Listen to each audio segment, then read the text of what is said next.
Let's start with the photograph, which is completely chilling once you know what it is. Ostensibly, it's what? It's you as a... I'm 1 year old. My mother is holding me in her arms. She's sitting on a little bench, and behind her is a carpenter named Al, who was working at our house for 6 months, and a much older gentleman named Floyd Wiggins. It's taken the day in the studio that these guys built, the day that the job was finished. It also happens to be the day after a terrible murder in Belmont, a rape strangling of an older woman, a murder that was initially thought to be committed by the Boston Strangler. The guy who was arrested for it was a black guy from Mississippi named Roy Smith, who claimed he didn't kill this lady, and he died in prison saying he didn't do it. Al later went on to confess to being the Boston Strangler. And so what my family knew that very few other people knew was that the guy who confessed to 13 awful sex crimes in Boston was at our home alone all day on the day that Bessie Goldberg was raped and strangled. And that was the special knowledge that we had. It was a story I grew up with. It was a very easy, facile story.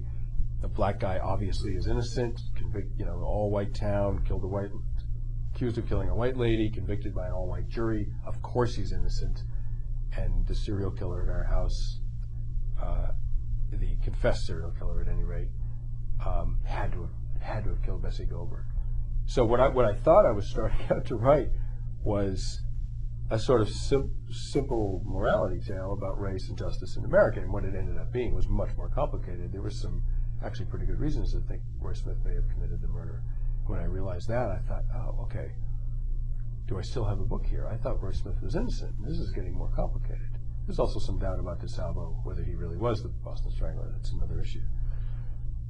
And then I thought, no, if you're true to your journalistic credo, you should be able to write about this configuration of people no matter who killed him.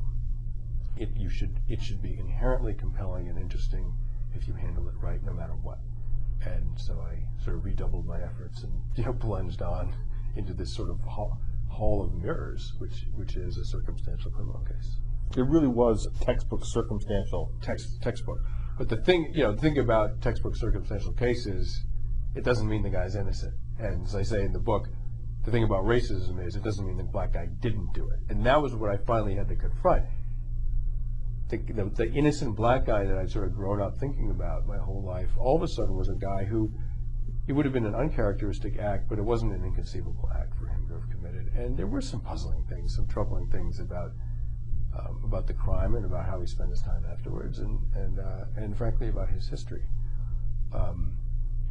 But again, I had to. Instead of when I was troubled by the facts of the case and by who he was, at first it felt like that would make the book more difficult to write because I thought I had a clear-cut route to exonerate Roy Smith. And then I realized, no, that's just part of the world that you're describing. That's part of the story. You're a gatherer of facts, and you shouldn't want one set of facts over another set of facts. As a journalist, you shouldn't want either. You should be completely. I mean, it's a very hard standard to achieve, but that was in my mind. Shame on you wanting to exonerate someone with you. You shouldn't want a certain outcome in your story. You've got to be totally impartial. Now, was that a freeing moment for you, or a scary moment, or both? No, it was tremendously freeing, because I started to get into this thing where I thought, if I can't prove it absolutely, there's no book to write. But then that challenged this other idea I had about journalism, that there's always a book to write. You can always make the world a story compelling and the world an interesting place. And then I thought about the work that I've done overseas, and even in The Perfect Storm, we all know the boat goes down. I never say how she goes down. I just talk about the way she might have gone down. I lay out several scenarios that I got from fishermen who know more than I do, and I lay out the most likely one based on what these guys told me. And I thought, there's not an out exactly, but there's a path to take. I don't tell people because I can't know, and maybe that kind of honesty for me will be sort of invigorating to the reader, and rather than a sort of hollow false conclusion. And I've read books where nonfiction books where in chapter 2 exactly where the writer's trying to head, and you can tell in chapter 2 he's trying to prove the black guy's innocent, and you just think, all right, buddy, I trust you. I trust your work. I know where you're going. In fact, I like where you're going, and I'm not going to go there with you because I got other stuff to read, And I thought, oh, that ambiguity actually might be exactly what makes this book dramatic and compelling. And if the reader in chapter 2 knows where I'm headed, maybe that's the book that they don't want to read. And moreover, it makes it an honest book rather than a false book. And so it was very, very freeing.